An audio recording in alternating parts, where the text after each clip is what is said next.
How to handle objections. Objections को कैसे handle करें, वो कौन लोग हैं जो ऑब्जेक्ट करते हैं, और हमें विन विन कैसे क्रिएट करना है।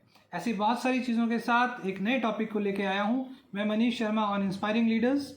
आज का टॉपिक है हाउ टू हैंडल ऑब्जेक्शंस। सबसे पहले ये जानते हैं ऑब्जेक्शंस क्या होती हैं। ऑब्जेक्शंस को जानने का तरीका, इस शब्द के मीनिंग को समझते हैं, वर्ड के मीनिंग को समझते हैं। एक्चुअल में it came from object.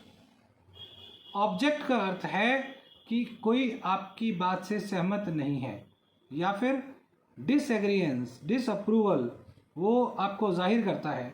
And it is a very good thing अगर कोई आपके सामने ऑब्जेक्शन रखता है। अब ये कैसे? अगर ऑब्जेक्शन आपके सामने रखता है, that means at least that person is interested in your conversation. आप जो इंटरेक्शन कर रहे हैं वो पर्सन उसमें इंटरेस्ट ले रहा है, वो चाहता है कि आप उसकी ऑब्जेक्शन को सुनने के बाद उसको रिजॉल्व करें, या फिर उसका रिबटल दें, कोई सोल्यूशन दें, या फिर कोई और डिस्कशन की तरफ लेके जाएं, जो आप कर सकते हैं टू क्रिएट विन विन। लेकिन आप सबसे पहले ये समझिए कि आपके सामने कोई भी किसी केस में ऑब्जेक्शन क्यों करता है। नंबर 1, मान लीजिए आप किसी सेलिंग इंडस्ट्री से हैं, आपके सामने एक प्रॉस्पेक्ट बायर है और आप अपने प्रोडक्ट को पिच कर रहे हैं। जब आप अपने प्रोडक्ट को पिच कर रहे हैं, सामने वाले के मन में ऑब्जेक्शन रखने के कुछ स्पेसिफिक रीज़न हो सकते हैं। सबसे ऊपर जो टॉप पे रीज़न आता है, जो हम मानते हैं, वो आता है costing, might be you can say budget of the customer. अब आप कहेंगे कि कस्टमर एक प्रोडक्ट को खरीदने आया है, वो बजट समझ के आया है, वो कई बार आपको बजट बताता है, कई बार नहीं बताता। हो सकता है कि आपका प्रोडक्ट उसके बजट के हिसाब से फिट ना बैठता हो। नंबर 1 हो गया। दूसरा जो सबसे बड़ा रीज़न आता है कि मुझे कॉस्ट इफेक्टिवनेस नज़र नहीं आ रही, आप अपने प्रोडक्ट की वर्थ मुझे नहीं बता पाए, या मैं समझ नहीं पाया, हो सकता है। लेकिन रिस्पॉन्सिबिलिटी तो कम्युनिकेटर की है, तो अब ये आपको ही समझाना है ना कस्टमर को। So it is very important when ever somebody is objecting in life, कहीं की सिचुएशन में, इंटरैक्शन में, सेल्स में, कस्टमर सर्विस में, तो ऑब्जेक्शन के टाइम पे आपको क्या ध्यान रखना है। सबसे पहली चीज़, आपको रिस्पेक्ट देनी है सामने वाले के ओपिनियन को, because objection is nothing more than somebody's opinion. मैं आज की डेट में एक बायर हूँ, मेरे मन में 100 चीज़ें चल रही हैं, लेकिन सबसे प्राइम मेरे लिए क्या है कि मैं जो डिसीज़न आज करूं वो सही हो। सो मेरे लिए सबसे इम्पॉर्टेंट क्या है, मैं आज जो डिसीज़न करूं, जो निर्णय मैं आज लूं, वो बिल्कुल सही हो। अब उस सही को करने के लिए, टू बी वेरी श्योर, मैं बहुत सारी चीज़ें आपसे पूछूंगा, इसमें कोई बुराई नहीं है। If somebody is asking more questions, that means कि वो आपके प्रोडक्ट में या सर्विस में इंटरेस्टेड है, so it is a good thing. तो आपने सबसे पहले क्या करना है, आपने रिस्पेक्ट देनी है सामने वाले के ओपिनियन को। 1, आप रिस्पेक्ट कैसे देंगे? आपके जेस्चर्स, आपके फेशियल एक्सप्रेशंस। मान लीजिए समबडी इज इरिटेटिंग, आप सेल्स में हैं, आप सर्विस में हैं, आप किसी इंडस्ट्री में, आप इरिटेट हो रहे हैं, कस्टमर नोटिस करता है। आप न करें बट कस्टमर नोटिस करेगा, और वो डील आपकी उस दिन क्लोज नहीं होगी।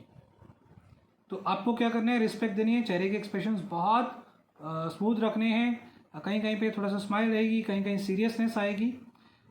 ये शो करना है कि आप सामने वाली की बात को बहुत ध्यान से सुन रहे हैं।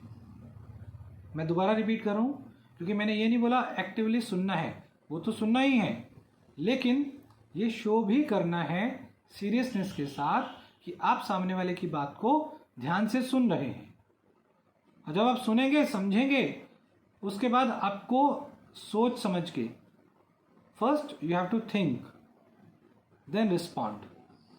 इमीडिएट रिएक्ट करने की कोशिश मत करो, अदरवाइज आप उस ऑब्जेक्शन में फंस जाएंगे और उससे आगे का रास्ता आपको नहीं मिलेगा।